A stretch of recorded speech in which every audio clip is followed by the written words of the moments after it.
Dear friends, dear speakers, first of all, on behalf of France-Amériques, I thank you for accepting to participate to our webinar this night. On the subject is the polarization of American society surmountable. Before I begin, I would like to thank all of those within France-Amériques, our team, but also the entire team of the French communication agency, GGorvett, and our partner, Butard, for their assistance in the realization of our transatlantic events.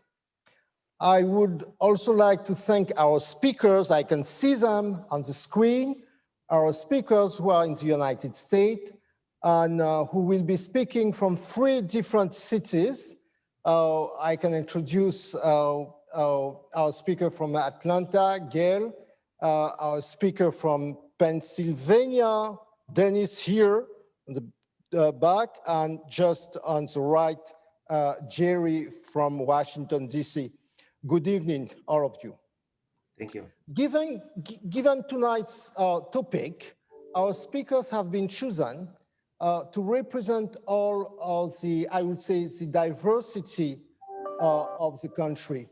But they also have an extensive international experience. Tonight's topics was not chosen by chance. Traveling across the US, listening to the people's concerns, whether you are in Texas, in Wisconsin, or in Pennsylvania, it is clear that the country is more divided than ever. Some even go so far as to say that the United States has not been divided since the Civil War. Even some say that the country is on the edge of a precipice in which the posh of life of a few contrasts vastly with the poverty and despair seen in other places.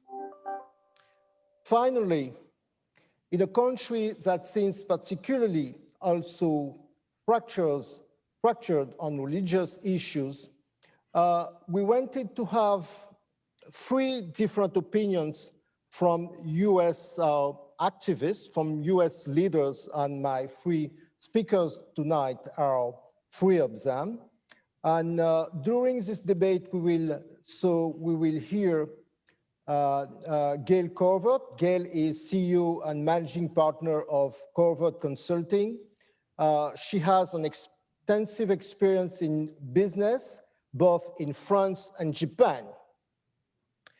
Dennis Unkovic, he is a lawyer, he's a partner, senior partner in Pittsburg, and Davis has has been written extensively on the US, and his last book is American in the Mirror, Before and After COVID-19. Lastly, Jerry Peace is CEO of Inter-America Group, Washington, D.C. He has worked for the Bush administration, and I can say he's very close to the current administration. Thank you, all of you, for being here from the US, being in Paris, despite all the events we decided to follow and to move ahead. So what I will do is to ask you a first question, and I will give you maybe 5-6 minutes to answer this first specific question. And you can interrupt, you can ask questions, of course, to each others. My first question will to ask you, in your point of view, if you think that the American society is really divided, and if yes, how do you explain the US has been so divided within the past 30 years? Maybe I will start by Gayle, maybe. Okay, yay. I'm so happy to be going first. First, I want to thank you, Jean-Claude, for inviting me to participate. And thank the audience who's joining us today and taking out their time. I know that everyone is experiencing difficulties on both sides of the Atlantic now, so it's meaningful to take time to participate. I'm an international corporate and technology transactions lawyer who actually recently relocated to the United States after living in Paris for 15 years. So I'm a recent transplant to Atlanta. I'm discovering Atlanta like a lot of people, French and American. And I would maybe put a slightly different spin on it than some others. I would say that the United States is opinionated.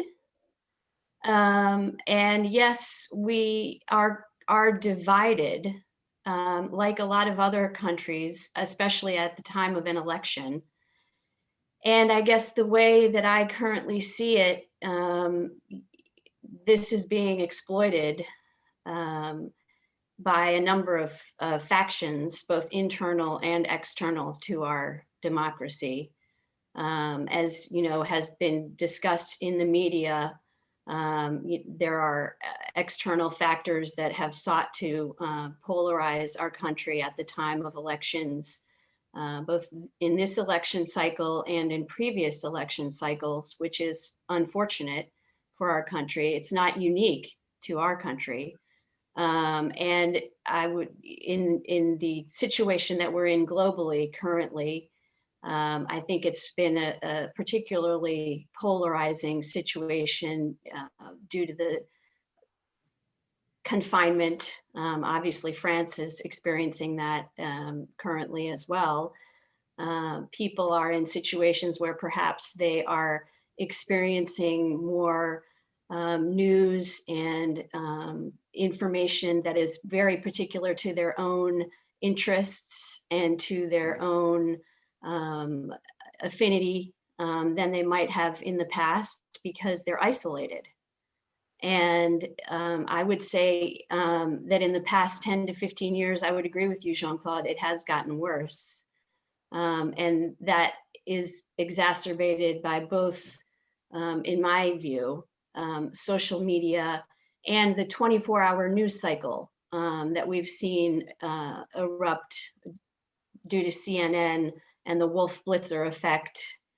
They get onto a sexy byline and then go with it, regardless of sometimes the veracity behind the story. This happens in both the United States and France. Sometimes, they go into a particular neighborhood or a particular area without a lot of prior knowledge of that area and latch on to a tagline because it makes a more interesting story without a lot of the kind of reporting, in my opinion, in-depth reporting and journalism that you used to see decades ago.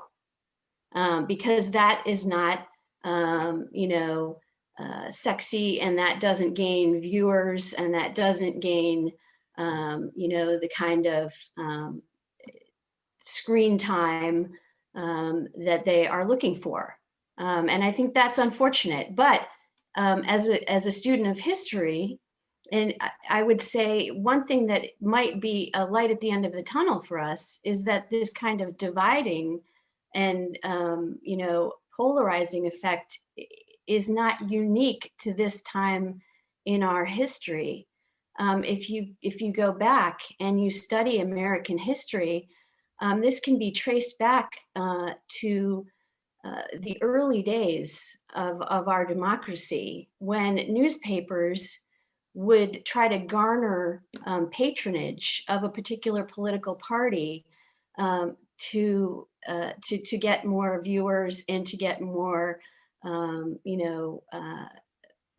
more ads and more revenue, and they would praise a particular politician in order to do that, in order to get more readers and in order to get more of that politician's particular backers to follow them and to buy their newspapers. And this was way before we even had TV journalism.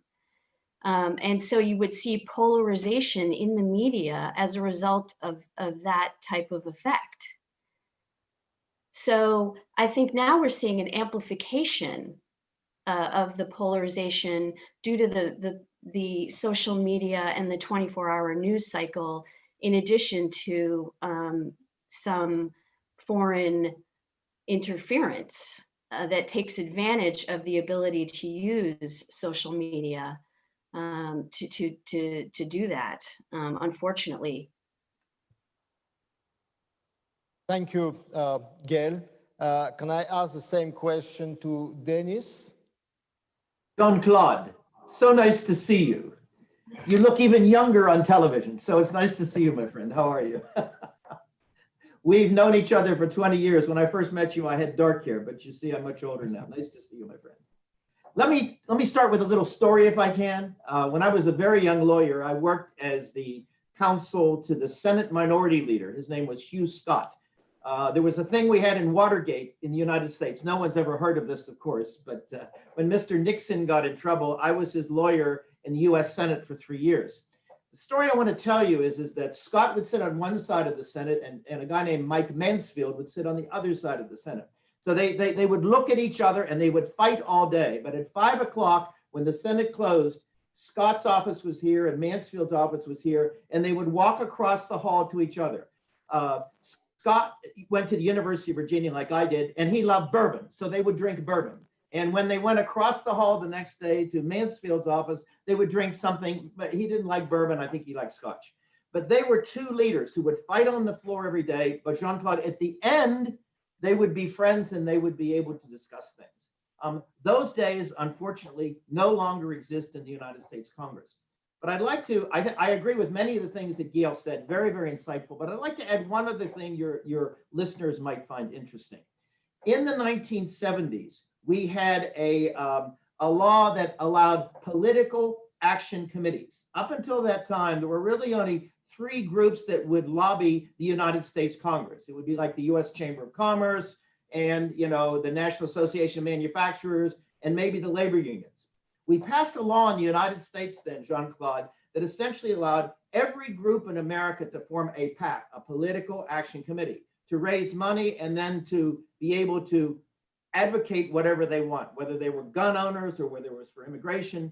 So what we've seen over the last 40 years, I think, is not just happening today. Is America divided today? Yes, America is divided today. But it didn't just start now. It essentially began 40 years ago, so that if you have enough money, you could have the Jean-Claude PAC for French lawyers. You could hire a lobbyist and you could be in Washington and make your things help. So what has happened, very briefly, is that many political action committees have essentially advocated themselves in front of the Congress.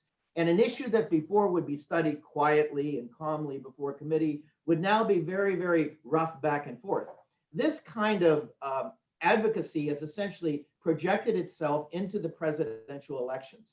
And it's really between, let's say, John F. Kennedy in the 1960s through Barack Obama, which was in 2016, we had an increasingly powerful presidency. Republican or Democrat, they each said, I want to be more powerful. And I know Jerry worked for President Bush, the second President Bush.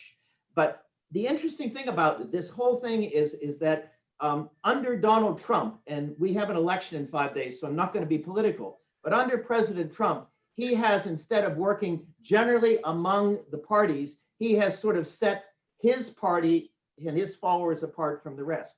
And so the two things I see is that the Trump presidency has essentially moved America in a more for or against, black and white, up and down kind of situation. And the second thing is, to pick up on what Gayle said so eloquently, we used to have 3 networks, ABC, NBC, and CBS. Then we used to have a public television, and then really nothing else. With the expansion of cable, we now have hundreds of these. And you have Fox News very much on the conservative right. You have MSNBC more on the left, and you have CNN in the middle. So that's my quick analysis of, I think it's divided today, but it's not just today. It's been going on for a long time. Thank you. Thank you, Dennis, for this first answer. Jerry, I recently read a book from Darrell West from Brookings Institute, Divided Family, Divided America. West put it this way, say the way the American society is divided, it's the same thing that American families are divided today. In the past, they used to speak to each other, whether you were Republican or Democrat in the same family. Nowadays, people don't even talk to each other. So what do you think about this division of the US society? Yes, thank you, Jean-Claude. First, I'd like to extend our condolences to the people of France for the horrible terrorist killings yesterday. Our hearts go out to you. As you know, Jean-Claude, I've been here sitting in Washington, D.C. Right as we speak today, I am sitting across the street from the White House. And I've been here for 30 years, worked for 2 presidents and 5 presidential campaigns. I have never seen more polarized times in our country and in Washington, D.C. Than I see right now. Personally, you speak about friends and family. Unfortunately, I've had to, on social media, I've had to block, disconnect from very long time dear friends. This has not been in every case, but yes, in some cases, that's true. The division goes into families. Divisions I see on the streets. Today, again, I give real life examples. My building, being so close here to the White House, is boarded up. Many buildings are still boarded up because of the racial and injustice demonstrations that we've had over the last several months. And we're gearing up for potentially more in a few days. So this is a very divided time. Absolutely. I believe that we can point blame in different places. I believe that the rhetoric, the fear and rhetoric is off the charts. For example, I recall Joe Biden during one campaign speech to a mostly African-American audience stating that if the Republicans won, the Republicans would put them back in chains, quote unquote, back in chains, a reference to slavery. When Jorge Ramos of Univision, back in the 2016 campaign, went public on television and stated that this was no longer a time for the press to be neutral, I knew we had hit an unchangeable, dangerous territory. But having said that, Jean-Claude and everyone, I can tell you that it is not new. I point to the presidential election of 1876. You may hear a lot about this in the next few days, because at the end of that election in 1876, the Democratic candidate had won the popular vote, but he was one electoral vote short. There were 3 states that were undisputed. After going through those 3 states, the Republican ended up having more votes, and it was basically a tie. The United States Congress formed a committee to decide who would be president. The country was so divided, and at that time it was definitely along racial and even slavery type issues. It was it was a real threat to the United States Constitution. Finally, after the commission voted 8-7, 8 Republicans to 7 Democrats voted for the Republican, that still was not enough to satisfy the Democrats. Finally, they did a horrible, horrible deal. The Democrats decided if the Republicans removed the federal protections against the blacks in the South, they would not oppose the Republican candidate, Rutherford B. Hayes, to become president. They did that secret deal. He became president. Many rights that had been advanced in the South were taken away, and we know the rest of the story from there. So my point is, this is not new. That was a horrible time. We can overcome this time as well. Thank you, gentlemen. Thank you, Gayle. We followed the last presidential debate a few days ago, and we realized how the COVID-19 was one of the key topics in this debate. Dennis, you just wrote a book about the US and debate. In which way and how do you explain that the COVID situation may have affected the existing situation? Jean-Claude, I started to write a book after the 2000 November election, at which time the Democrats got control of the House. And a lot of the tensions that we see today began then. I talked to 100 people around the world in 32 countries and basically asked them a series of questions.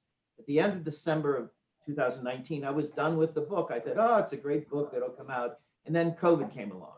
And I found out that my book was not useless, but it was half done. So I went back and looked at those 100 people again around the world, and I asked them a series of questions, basically saying, now that COVID is happening here, what is it that you think about America? Has your view become better or worse?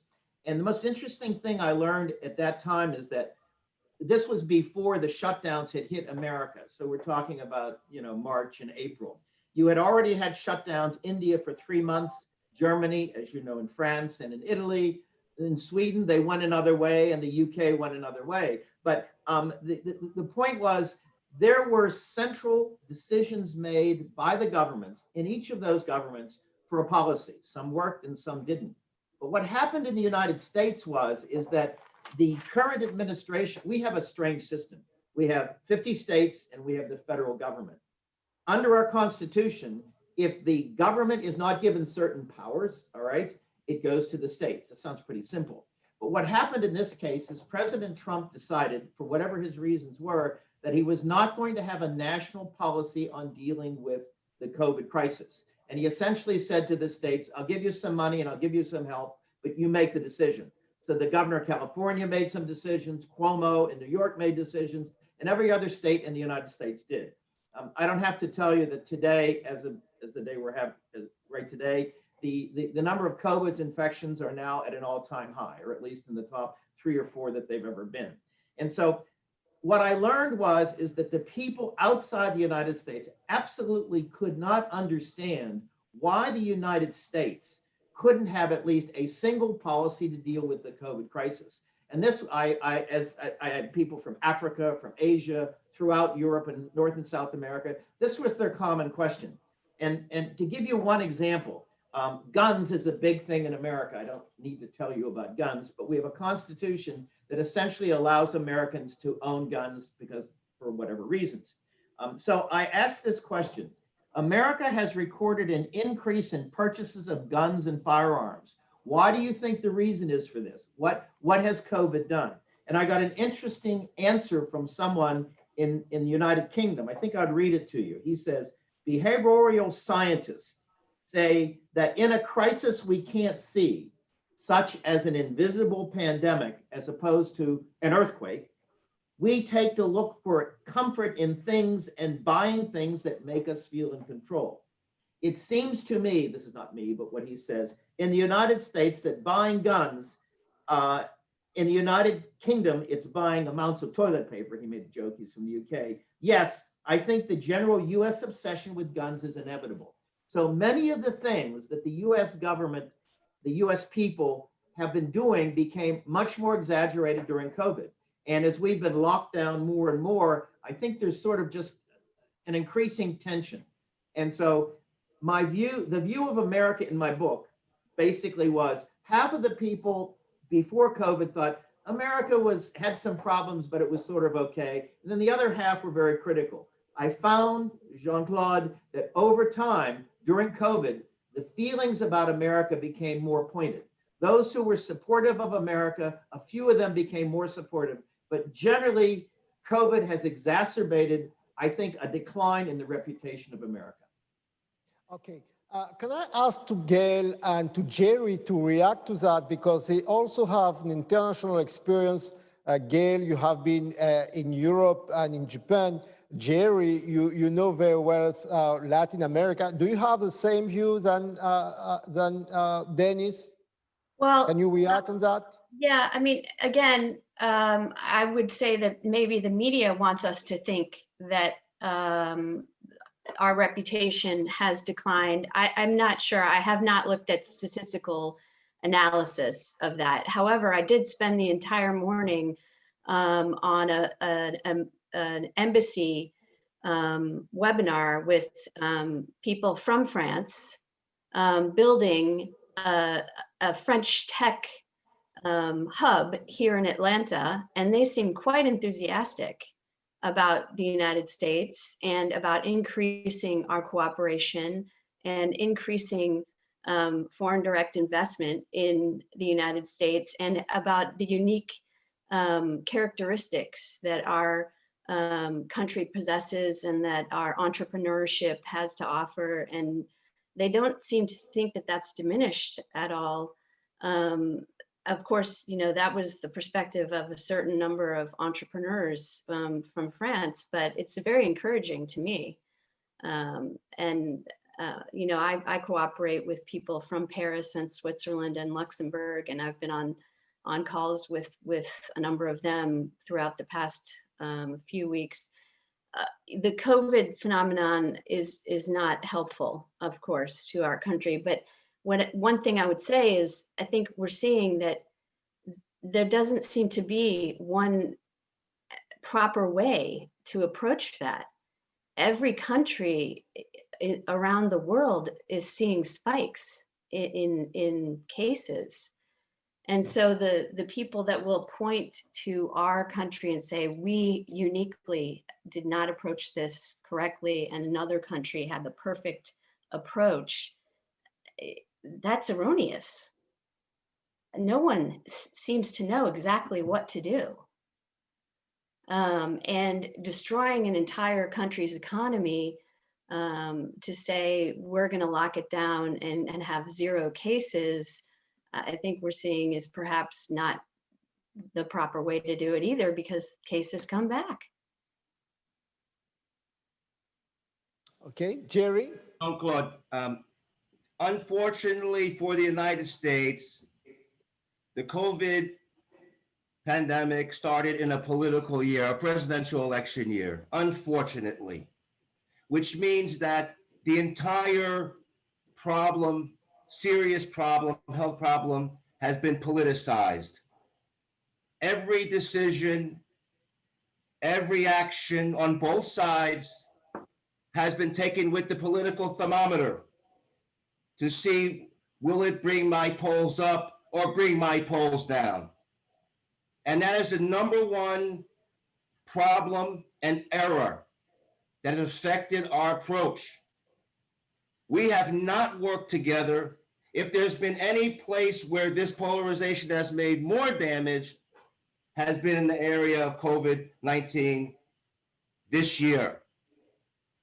And there's enough blame to go all around, including the most latest issues regarding the economic acceleration funding, incentive funding, that was supposed to get out to the American people, another round, but has been held up for purely political reasons by the Speaker of the House, Nancy Pelosi, because she doesn't want to give Trump any advantage before November 3rd election.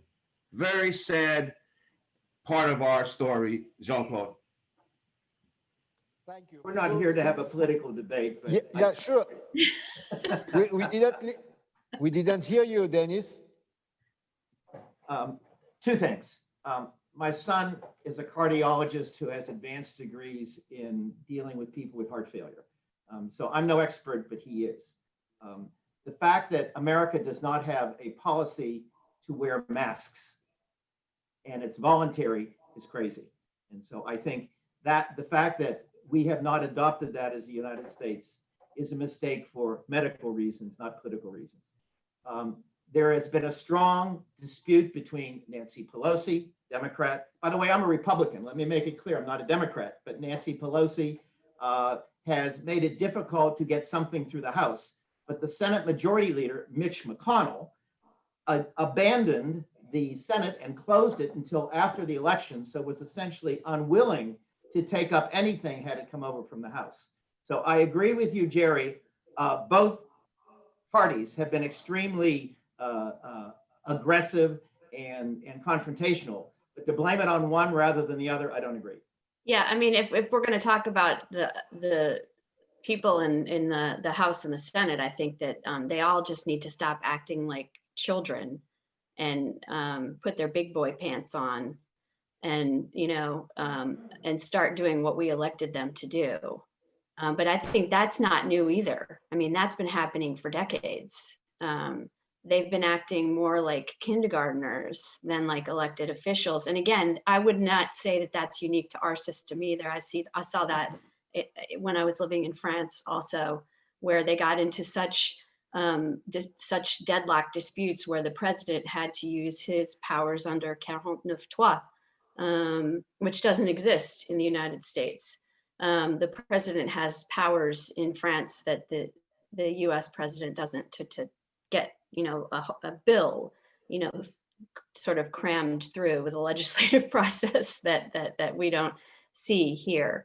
But I would agree that they're not acting in a professional manner. Is that new? Because we say that they are not acting as professional leaders. I have the feeling that going back in the good old days, this has always been, when you go through debates, legislative debates, or in the Senate in the 60s, the 70s, I have the feeling that it was always the same thing. Even here in France, even in Japan, you have the same thing.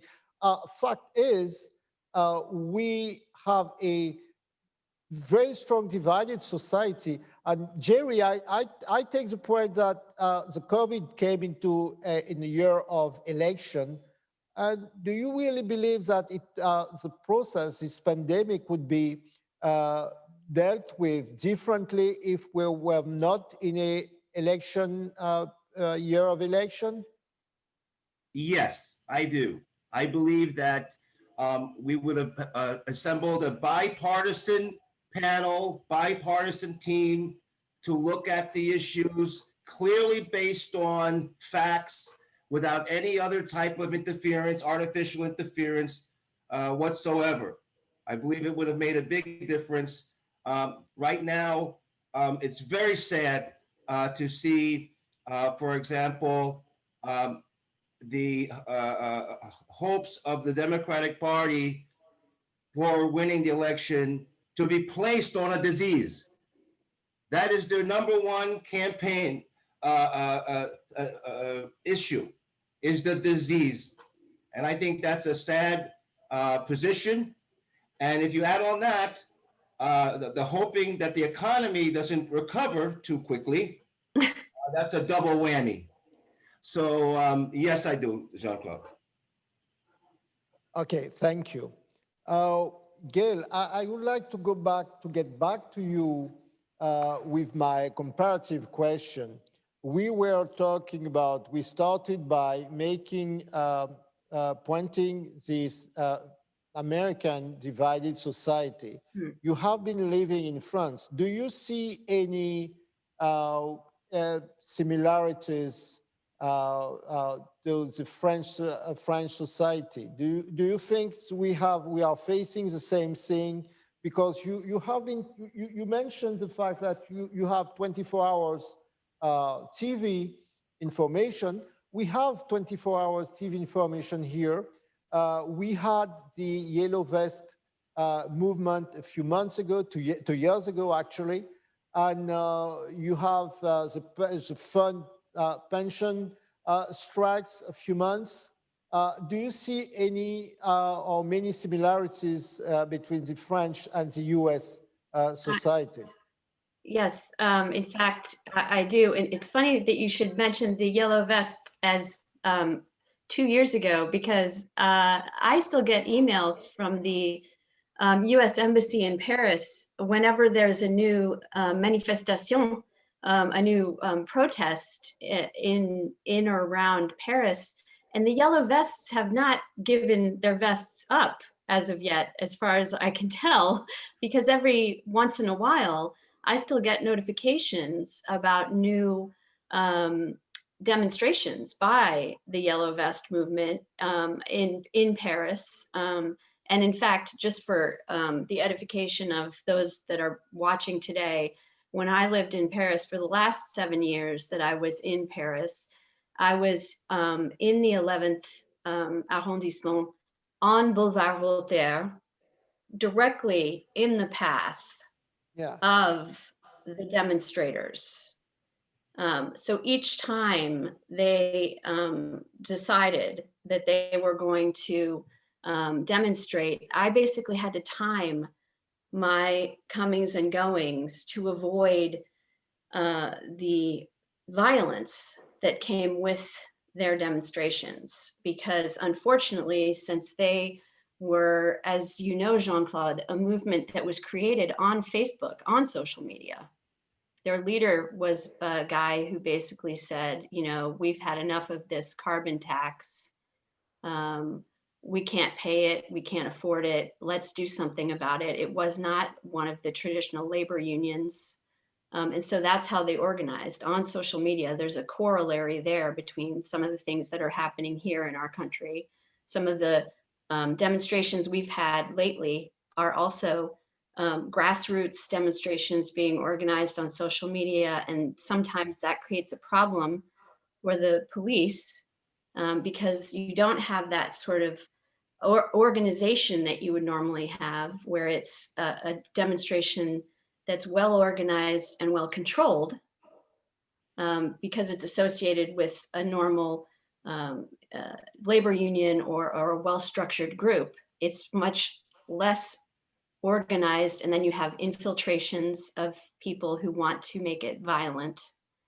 And when I lived in Paris and they would have those demonstrations, I had to cancel meetings, cancel appointments. It's very scary when you live in the city.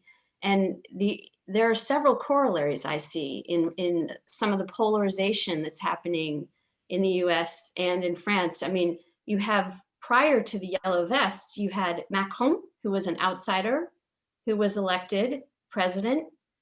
Not so, Trump, who was an outsider, who was elected because there was a sort of, rejection of the traditional political parties. Shortly, after Macron was elected and he tried to start reforms, you then had an increase in some of these protests. It has not really stopped. You've had the Yellow Vest movement, which still continues.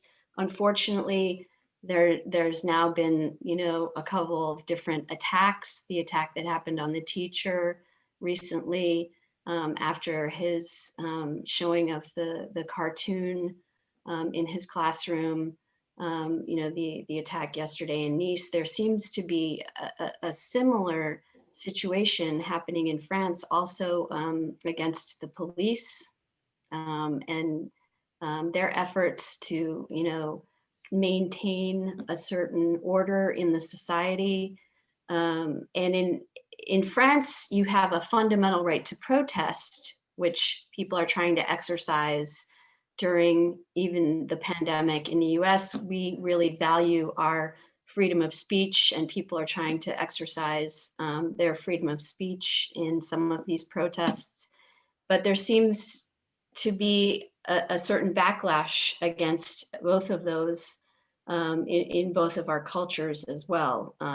We've seen that recently in the backlash to President Macron's sort of saying we're going to stand firm when this teacher was attacked for showing a certain cartoon in his classroom and saying, well, we protect our right, you know, to show to publish and to show any type of political satire that we want.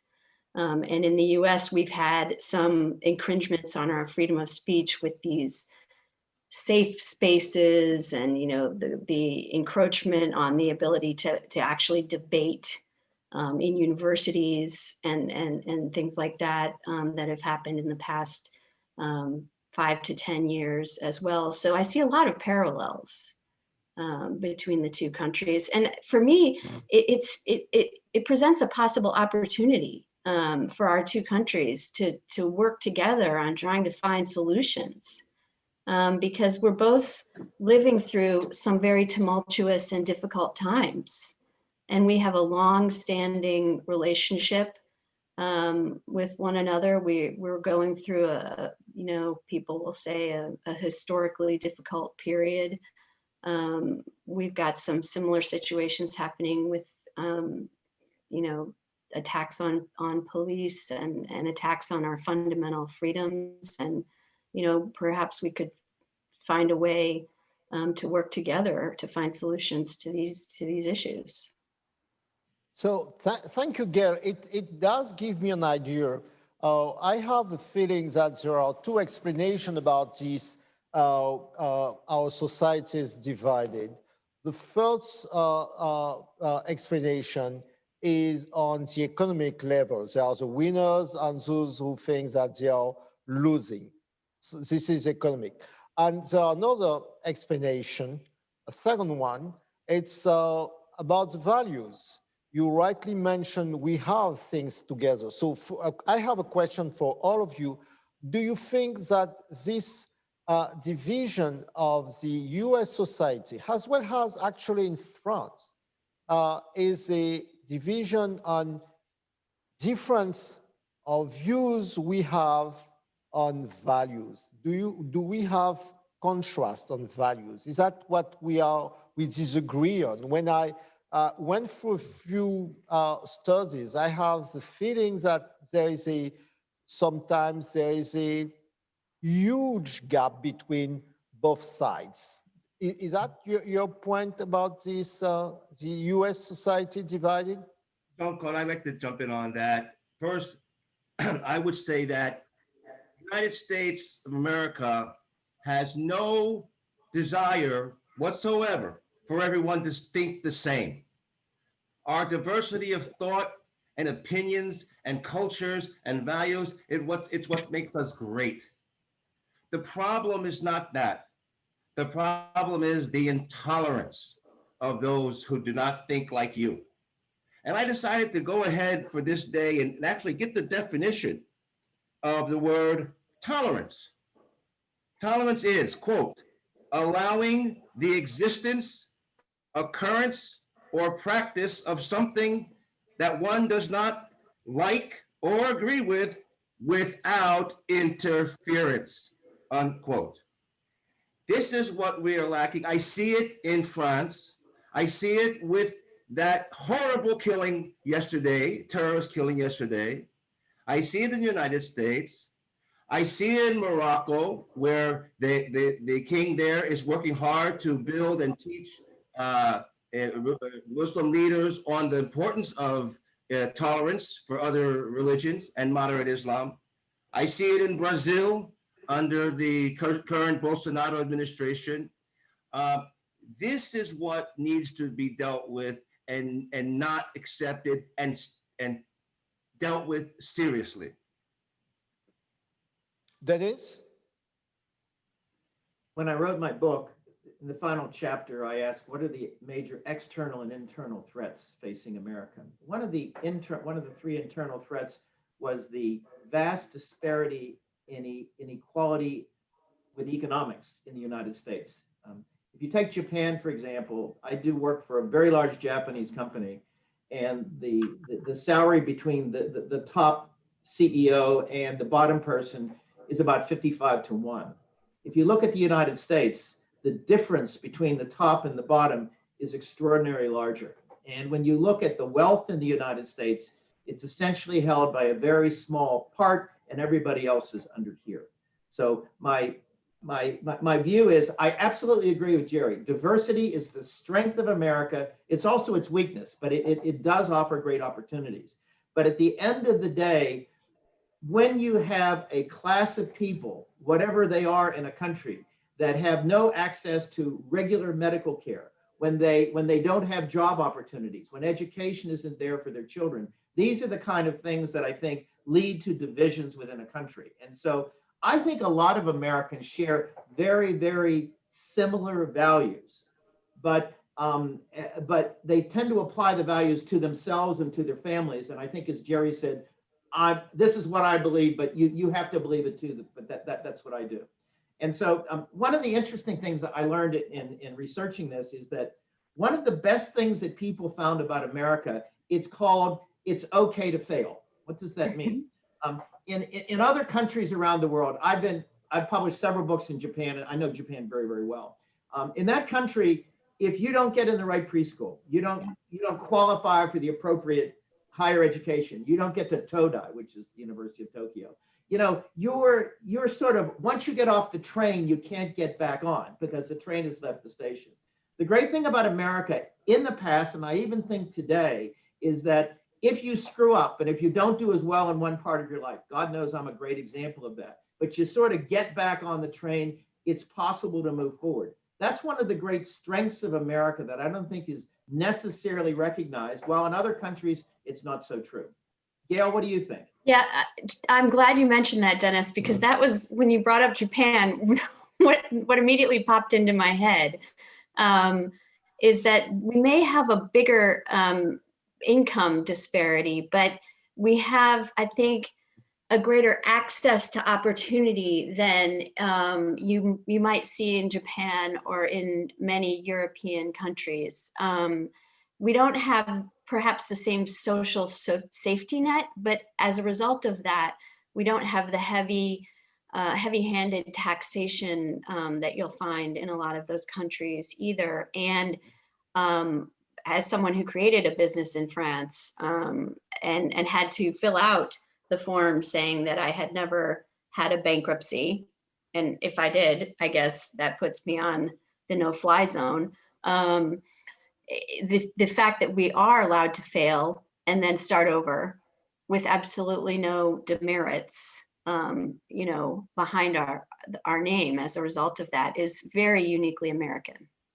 I do work for a lot of entrepreneurial companies, Gail, and you know, if you haven't failed at least once, you're probably not going to be getting your next job. And so, at least in America, it's okay to fail. Obviously, you can't fail all the time. But the other thing that I found in writing my book is a lot of people admired the opportunity for technology to be converted into other things. We because of our diversity, as Jerry said, we don't think the same. Each of us is from a different ethnic background. My grandfather was a political refugee from the Austro-Hungary Empire, came to America in 1900 with $50 in his pocket, only speaking Serbo-Croatian. You know, 2 generations later, you know, his kids went to college and we've been successful. So that isn't always available for everyone. If you're a person of color in America, it's much more difficult to say that applies to you. I recognize that, but it is something that I think is good about America. Okay, just one last question before we move to the floor. I would probably ask each of you to tell me 2 things any coming administration should do on the domestic field in order to avoid the explosion of the US society. if you were to be the advisor of the next president, what would you recommend to the commander-in-chief? I would say President Trump, congratulations. And seriously, I would say, listen, first of all, do not boast, do not gloat. This is a moment now, an opportunity to bring unity.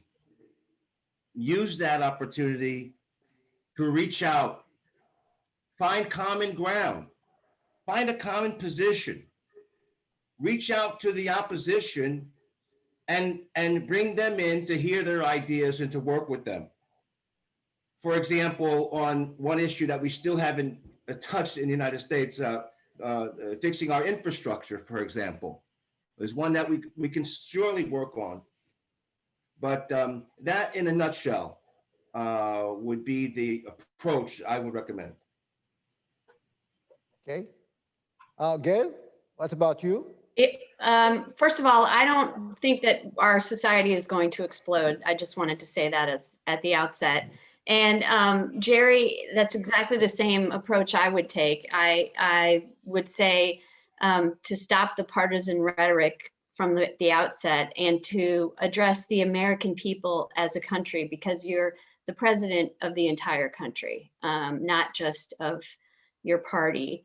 But then I would also address the Congress and say that they need to think before they act. Their job is not to constantly churn out bill after bill after bill. Perhaps they need to start really thinking about what they're doing and think about each new law as if it's going to apply to them as well as their constituents, because they often exempt themselves from the healthcare legislation and everything else. And I think they need to stop acting in that way. But excuse me, Gayle, you say you don't have, and I understand, I hear you when you say you don't have the feelings that the country goes to explosion. Fact is, it's what we, from time to time, from cities to cities, we hear that no matter which administration would be elected, that there's a risk, at least there's a risk, and we cannot, let's say, just ignore, for example, the Black Lives Matters on the other side, all kind of protesters. This is the reason why we are talking about potential explosion. We are not witching, but it's just a possibility. And you say, both of you said, I would advise the president to talk and to reunify the country, to say I'm not the president of one party, but to all Americans. When I hear you saying that, it means that this is not absolutely the case today. Each candidate is talking to each to its side. It's what I have this feeling by listening to you. Right. I mean, our electoral process, and again, that's not unique to our country, and our media strongly encourages that, unfortunately. But as a leader, that's not appropriate behavior. And I would strongly encourage whoever is elected to act as the leader of the entire country. I would also encourage those elected officials who are in Congress and the Senate to act in that manner as well. The one thing that gives me a lot of hope is that our founders were smart people, and they did not put an immense amount of power in the president alone or even in Congress alone. And thankfully, they created a system where we reserve normally a certain amount of power to the states and the mayors and the elected officials to whom we have a much closer relationship than to those people that are far away from us in Washington, D.C. And that's very comforting to me, quite honestly. Okay. Dennis, if you were to be about chief of staff, what would you advise the president-elect? You mean President Trump or President Biden? I don't know.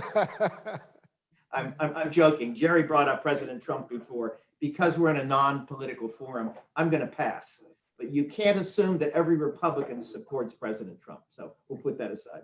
If I were chief of staff, aside from uniting Americans, which I think is a good and important thing, there are two things I would do.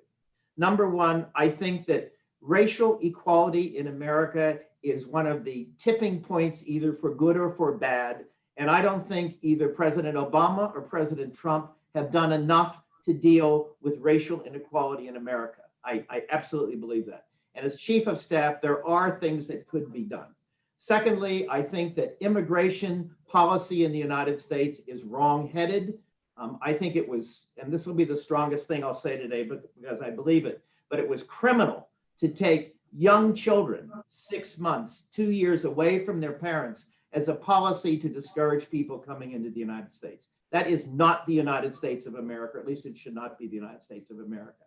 I think if you can deal with the immigration thing on a relatively even basis, and I don't think everybody who wants to come to America should be able to come to America. I don't believe that. But if you have regulations that are reasonably and equitably applied, and if we have better race relations, I think that leads to a more unification of America. So if I were chief of the staff, those would be my two priorities, other than, of course, dealing with COVID and, fixing the economy. Okay. Thank you for your very clear answers. I would need the floor. I will give the floor, and particularly I would like to introduce Axel Cross. Axel Cross is a well-known US journalist in Paris. Axel and I, we have been working so many times on different panels. Axel, would you like to be here? I can have just a seat for you, so we will be 1 meter away from each other.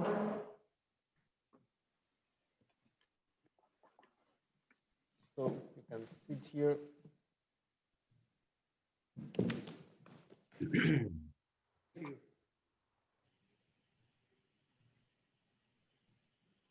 Yeah, it works. Does it work? Can you all hear me there on the panel? Yes. Yeah. Oh, fine, because I don't have any feedback here. I've been listening to you for a good half hour here, all three of you, and you, Jean-Claude, and have for the past few weeks been with great difficulty and torture and anxiety watching and trying to understand what's happening in the United States. And when I hear people in Congress and intellectuals and writers and mainstream media saying, I don't recognize my country anymore, I feel a little reassured, because it's a feeling that I have too. And frankly, any comparison with France or with Germany or any other democratic country, I think is really quite not only inaccurate, but really doesn't reflect what we think, or what I think, and what a lot of other people think is going on in the United States. The reason I came here this evening was I was very intrigued by the question, and the question, or rather there are two questions immediately came into my mind that really haven't been addressed yet. So let me throw them out. I think it's time we talk about what I think are maybe or what is the real problem here. But the first question is who or what is responsible for what everyone, I think, agrees is a totally unique and totally new situation that we have in the United States. And with regard to not just polarization, but even, it may be a better word would be inequalities. It isn't just polarization, but it is also things that go deep into our society. But that would be my first question, which is what or who is responsible, if anyone? And I think there's an answer to that question that I personally share, you may not. And that brings me to the second really question, which is what is the answer to the many problems that America has? I throw this out to the panel. You may not agree with it, but I've thought about it. I think, and I think millions of Americans believe, according to polls and many people I've talked to, is what this election is about, November 3rd, is not the issues. Whether they be racial justice, climate change, voting rights, healthcare, immigration, the economy. The issue is Donald Trump. This is what Americans are voting about. Another 4 years of Donald Trump, a president who has repeatedly encouraged violence, stirred up white supremacists, threatened to use military force against civilian protests, which he's done, and who says, quote, the only way we're going to lose the election is if it's rigged, which raises another series of questions about what might be happening, and that is the total unpredictability of the president. It leads me to this question about who is Donald Trump, and if we have another 4 years of not only polarization within American society, but the other side of the polarization, which is the total polarization between the United States and the rest of the world. If you just open up any of the kind of mainstream media that many of you may or may not read, or Le Monde or other publications, you see that the United States today is essentially isolated from many mainstream countries of the world, particularly our closest allies, with possibly the exception of the UK with Boris Johnson, who is much closer to Donald Trump than any leader in the Western world. Macron, Mrs. Merkel, the Italians, all of them are silent, relatively silent, but what they are saying in private is they hope to God that Biden wins. And that, therefore, is the question. Let them answer. Okay. But just to finish this up, the support in Europe is primarily pro-Biden. People see him as a possible return to some kind of sanity and balanced, friendly relations. This is a president who has called the Europeans a foe, an enemy. He's talked about a trade war. There have been answers to that. The Democrats are saying, and people like Tony Blinken, who, as you may know, is well known in Paris. He studied here. He knows Europe extremely well. He was Deputy Secretary of State, #2 in the State Department. And he and others are saying that if we take the presidency, we will change foreign policy back to a more, quote, normal relationship and end the polarization that exists, because after all, the only leaders in the world that Trump personally likes are people like Putin and other leaders, and the only support from political parties in Europe have come from right-wing groups. Listen to Marine Penn, who thinks that people like the people that have been close to Donald Trump are the wave of the future, including her niece.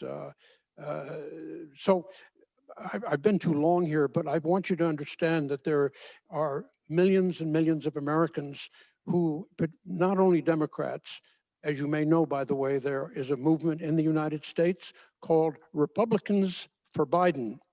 These are many women, many Republicans who are in the center, who voted for Trump in 2016, but are giving up. It makes it impossible to predict anything and to put too much faith in the polls, which show that Biden is ahead. It doesn't say he's going to win. It simply says that right now there's huge support for him, which answers my question, at least as far as I'm concerned, and I'll stop there. That I personally believe, as you may gather, that I voted for Joe Biden and Kamala Harris. I think that this is the only way out of the situation. And I'd like to know maybe if the panel agrees. Let- And let- let's get down to the issue of Donald Trump and not talk Axel, around. it's very provocative. So the floor is yours, my guest. Yes, well, thank you very much for that long comment, political comment. And I may say that it is a very, I might even say overly simplistic solution to the issue that we're addressing today. If you're saying what I hear, that the solution is to simply vote for Joe Biden. The issue is much more complex than that and deserves a much more in-depth analysis. As a matter of fact, using what you just said, sir, reminds me of the same type of feeling and attitude that was held or stated in 2016 as a maneuver, if you will, to stop the Trump candidacy and to stop him from winning in 2016. In other words, the world will suffer, the stock market will crash, there will be many, many international wars, et cetera, et cetera, et cetera. And the facts don't back that up, sir. The facts are that whenever a president is a president, they must get blamed for what they do wrong, but must get credit for what they do right. Otherwise, all credibility is lost in the critic. So I guess what we come to now is 2020, where we can no longer rely on fear mongering and name calling to get a solution. Sir, there are hundreds of millions, many, many millions of people in the United States who do support President Trump and will vote for President Trump. To speak in such simplistic terms totally discredits and insults their opinions and their right to their opinions. So I find that it's much more effective if we drill down into the issues. There are many, as Joe Biden made the same mistake Joe Biden made when he said that all Blacks basically thought the same, unlike Hispanics who have more diversity of thought. He quickly, changed that comment. But that attitude no longer works in the United States of America. We have people, Blacks, whites, Hispanics, who are all across the map, sir. They speak, they support all issues across the board, liberal to moderate to conservative. So these issues must be handled on a real substantive level. And at the end, whoever has made their case the best and the clearest, we must accept them as our new leader and give them our 100% support, whether it is Joe Biden or Donald Trump. Thank you. Thank you. Dennis, would you like to? Yes, I agree with your last position. Whoever is elected will be the president of the United States, and we should support them. We should have a free and open election, and that's that. Sir, I respect what you said. I do agree with Jerry. I'm not sure I agree on a lot of things with Jerry, but I think your view might be a little bit simplistic. There are two things I'd like to say. Number one, I don't think that the 2020 election is so outrageous and so different than other elections that we've had in the last 50 years that it's so unique that America is going to fall apart. I went to school at the University of Virginia during the 1960s, and I participated in and saw the civil rights movement. The elections of 1964 were obviously very critical at that time. I think the tensions and the upheaval in the United States was equally strong then. If those of you who are old enough to remember the Vietnam War, I think you are, sir, and I think I do. From the '68 election when Nixon came in, you know, the 72 election, and then the impeachment, that was another tough time for America. So I think this is an important election in 2020, but I don't think it's the most critical election in the last 50 years. It's certainly one of them. I don't think this election is just Donald Trump or no Donald Trump. Jerry's expressed his support. I'm going to try to be Switzerland here. But I think the point is that Trump represents a more America first, America centric policy. I think that Biden has a more multilateral approach that reflects what has been America's policy for the last 40 years. At the end of the day, whether you like Trump or not, or whether you like Biden or not, I think the voters have got to decide which direction does America go? Does it go in a more multilateral way, or does it go in a more, intra-focused or bilateral way? I think that's really what we're debating here, because if we voted on the politicians we didn't like, a lot of us would never vote, because some of us don't like either one of them. But we have to find basic policies that I think reflect what would be best for America. Gayle, I'll throw it to you. Okay. Thanks, Dennis.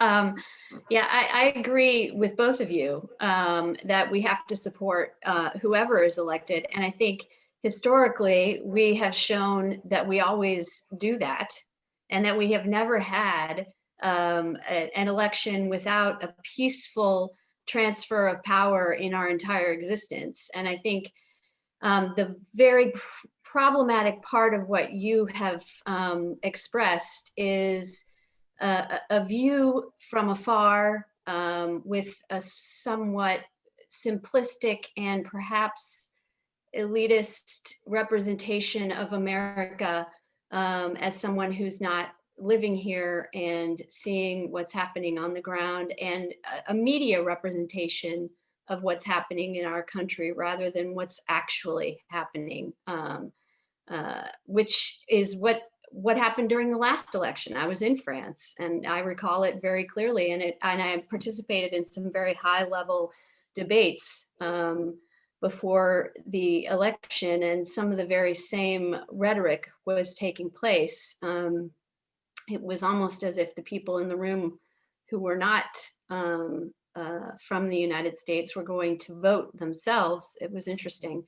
But I think some of the depictions about the two candidates are often very erroneous in the media as well, which is unfortunate. I can only hope that the people that are casting their ballots will look at a multiple of sources before doing so, to make an educated and informed choice. I agree with Dennis that it's not a one issue selection process. And I think people will make their decision based on a variety of factors. I think that it's not based on Trump or no Trump as well. I think people, sometimes have, something that's more important to them, whether it be the economy or whether it be, healthcare or a certain issue that is more important to them personally and their family personally, that will be the tipping factor. The media likes to portray things in a certain way, which is obviously, what you are doing today. But I think at the end of the day, each voter has decision to make, and they will make it based on things that are most important to them and their family. And as a country, we have a very optimistic, very resilient, very diverse population, and we will survive and prosper just fine. Okay. A few minutes ago, you slightly mentioned that we need to have a leader, no matter who is elected.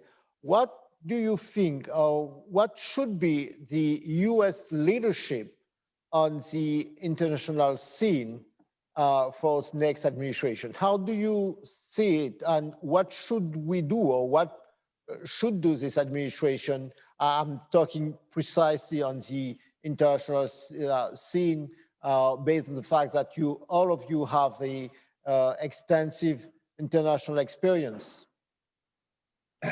Well, Jean-Claude, I want to emphasize that although Trump's angle or motto may be America first, it certainly is not America only.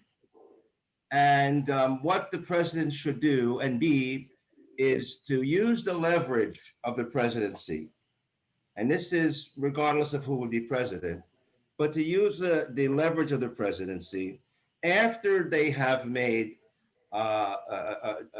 their issues and their strategies to make America strong, economically and security-wise, homeland security-wise. They should use that leverage for international peace and cooperation efforts. And I'm not here to actually be a commercial for President Trump either, but I will just give as an example what he has done with his negotiated peace accords between Israel and the UAE and Israel and Sudan, for example. So using the parlaying the leverage of that bully pulpit of the presidency of the United States to the extent possible, get these countries to work together, collaborate together. There's much more we can do together than apart, and to please bring home our troops.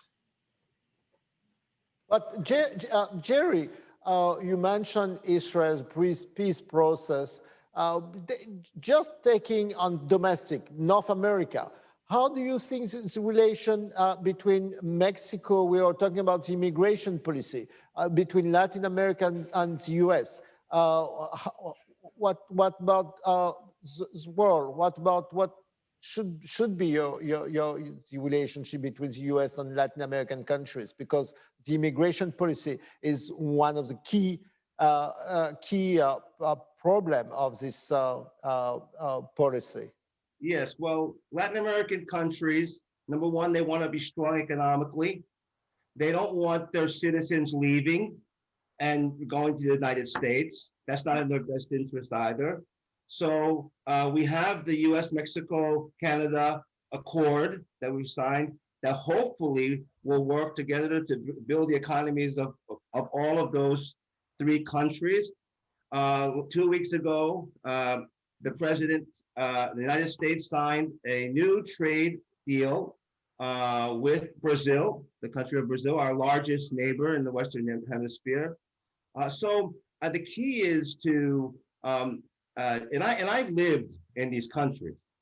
I lived for 5 years in Central America, working with a nonprofit to help the people there.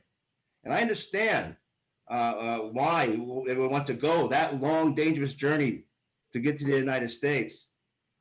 But we cannot just focus on the symptom of why they're coming across the border. We must also focus on the cause of why that symptom is happening.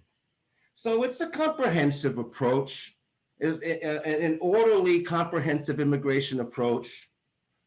Is not settled, and I don't think it ever will be. I think it will be an evolving debate always, the issue of immigration. But I agree with Dennis when he talks about the characteristic of what the United States should represent, and that is definitely what's written on the Statue of Liberty.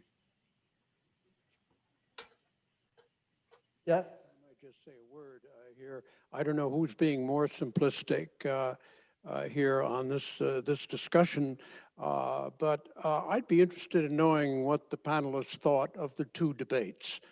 This was the only opportunity that millions of Americans and people around the world had a chance to hear from both candidates. And you may say what you will about the media, particularly mainstream media like us, the New York Times, Washington Post, CNN, people that you apparently don't feel comfortable with, who all agreed that it was probably the worst and most inconclusive debate they've ever heard, in which the two candidates simply talked against and aside each other and provided absolutely no answers to the questions that you're raising here, which I think reflect a lot of wishful thinking, but which have not been borne out by the statements that Donald Trump makes time and time again. What he said about Mexicans and Latin Americans, I don't have to repeat the things that he's said, or what he has said about the allies versus the things that he said about people that he seems to like, dictators and a lot of authoritarian regimes in Latin America and in the Soviet Union or the ex-Soviet Union. Axel, Biden either didn't say too much about the leadership. He mentions that he would like to have more leadership, to give more leadership to the president, but he didn't say too much about his policy. So just to mention, I think we would agree that it was not a great debate from either side. But this idea that there is coming from Donald Trump a reasonable approach to discussion. I mean, bipartisanship. You never hear him use that word. Joe We Biden never heard uses either it one all of the them use time. that word. Gayle?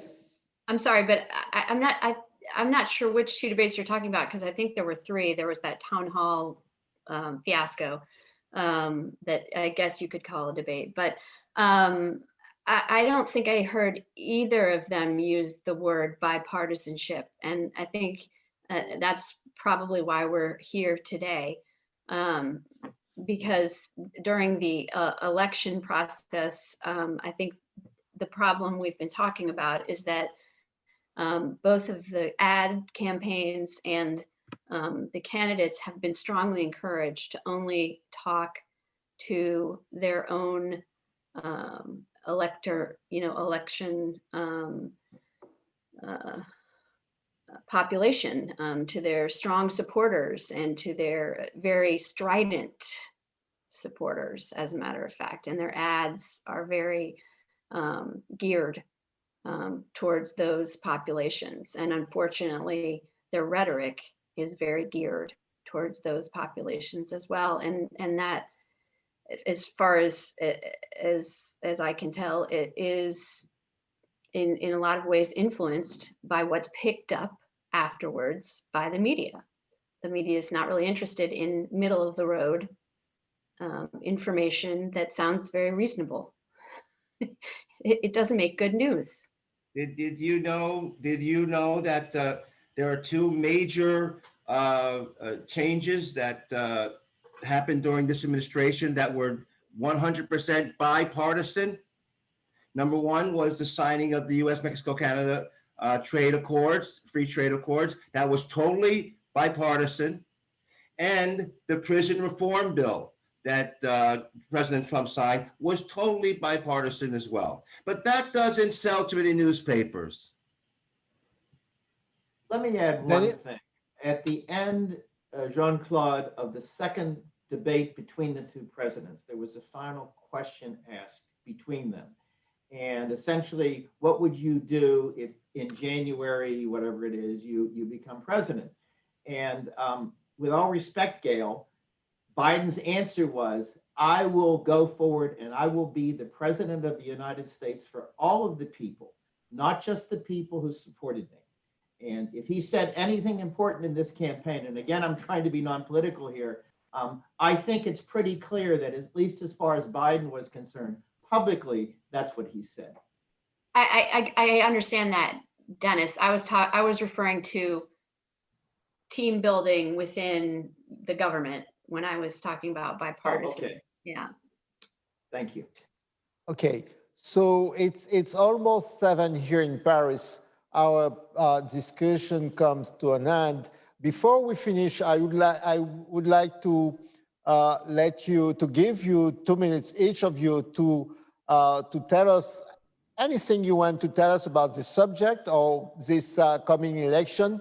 Of course, we will meet again after the election, but before we come to November 4th, if you have anything to do or to say or to express, just tell us your feeling or whatsoever. Well, I'll start. When at the end of, believe it or not, I worked for both President Bushes. And when we lost the race in 1992 to Bill Clinton, I went through that transition period, and there were some unfriendly things that happened during that time. I have many articles that I've written on this. You can find them in our blog here on the Inter-America Group blog regarding the presidential transitions and what that entails. It's a very important time, but could be very devastating. In that case, we had word that the incoming group were looking at our personal records and looking for things that they could report. Then when Clinton and lost, remember we had, well, not lost, but Gore ran against George W. Bush. And you remember what happened after that one. That one was contested and went on and on and on. And so there were problems there as well, historic problems. They're finally resolved by the Supreme Court. And we haven't even talked about that, the Supreme Court, but that's for another discussion. And then we had when Obama came into the presidency, and I was in that transition as well with George W. Actually, I would say that George W.'s team was one of the most courteous to the new incoming team at the Obama team into the White House. And so that was a pleasant experience.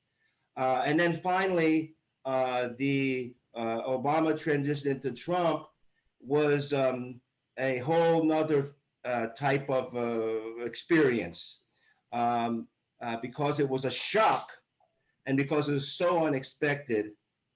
And I will agree with your colleague there, Jean-Claude, on one thing. Yes, Donald Trump is a big figure, and he's very different. He's not a politician. And as someone who's been here for 30 years, usually when an outgoing administration goes, there's still a camaraderie and a relationship and a feeling that you still will be involved. You can still be relevant. When Donald Trump became president, everyone who was in was out. And there was no roads, no inroads, because they just didn't know anything about this man. That goes for both Republicans and Democrats. And that's why he's been, I think, in my opinion, so hated and leads to a part of this divide and hostility that we see today. Those are my final comments. It's almost D-Day, and God bless us all. Thank you. Dennis or Gayle? Just one quick comment. By the way, thank you very much for inviting me to be on the panel this evening. I very much enjoyed the opportunity, and thank you. I'd like to end with good news. One of the biggest problems that America has had over the years is low turnout in the elections. We fight and we scream and we get very low turnouts. As of today, I think I checked this morning, 70 million people have cast their ballots by mail or by doing this.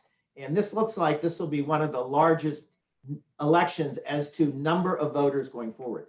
I think that says good things for democracy in America. While we will fight, and I think Jerry and I will disagree on many things, I think we will both agree on the fact that the American people putting forward their views, voting yes or no, I like this person, is the good news coming out of this. And so I'm hopeful in the long run for the United States. And my final comment is the difference between the two politicians is multilateral versus non-multilateral, and the American people will make their decision. Again, thank you, Jean-Claude. Thank you, Dennis. Gayle, you have the final words. Okay. Yeah, I also want to end on an optimistic note. I agree with Dennis that I think the push to increase voter turnout has been obviously a great positive, and to increase from populations, maybe millennials, maybe other pockets of the country that may have previously really not cared that much to vote, or not really considered their vote to be that important. And hopefully that will continue going forward. So I think that's a great positive from this. And I hope that also from the social justice front, something that can come out of some of these protests that we've seen. We've already seen corporations react to that, and it started a discussion, a more global discussion about diversity and inclusion, which has been a long time in coming. So I think that's positive as well. Hopefully we can have a polite discourse about that going forward, and not always have angry words or violence associated with it. So I think that's a good thing as well. And I think our country has always been an entrepreneurial country, a very optimistic country, and a very resourceful country. And those things will help us to rebound from some of the divisiveness that we've seen going forward. Thank you, Gayle. Before I conclude, I will give you just 30 seconds because of technical. It's very reason. simple. I have a wish, which is that I sincerely hope, speaking as one who believes that Joe Biden, for many complex reasons that we haven't gone into, is by far the better candidate. But my wish is that the president will accept the results of the election if he loses. He's already made it clear that he's going to make accusations about rigging the election and about all kinds of irregularities concerning mailed votes, et cetera. And that all is very troubling. So we also hope that there will be a fair election and that the president will accept the results. I don't think there's any question about Joe Biden on that score. Thank you very much. Thank you, all of you. I just want to thank you. Thank you for the speakers. You miss your lunch probably, so I'm sorry. I'm sorry about that. Just more than to thank you, I'm happy to that you have been able to organize this panel. It came because after we have a discussion with Gayle, saying that we should have a more diverse debate on political situation in the US. So you have the proof that here in France-Amériques, we open our doors to all kind of ideas, whether they are Democrats or Republican. Everyone is welcome. This is the first thing I would like to emphasize on. The second thing is that we have been talking a lot about a divided society. And we have a divided society because we tend to be probably close to other ideas. So I do believe that it is our responsibility to start talking with each other.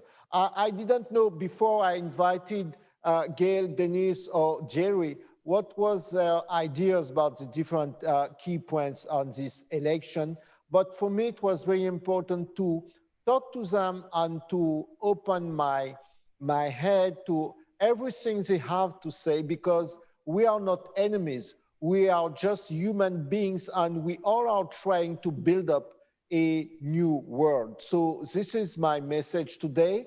And I will lastly say that here we organize cross views between France, Europe, and the US for some time ago, and we will continue to do it.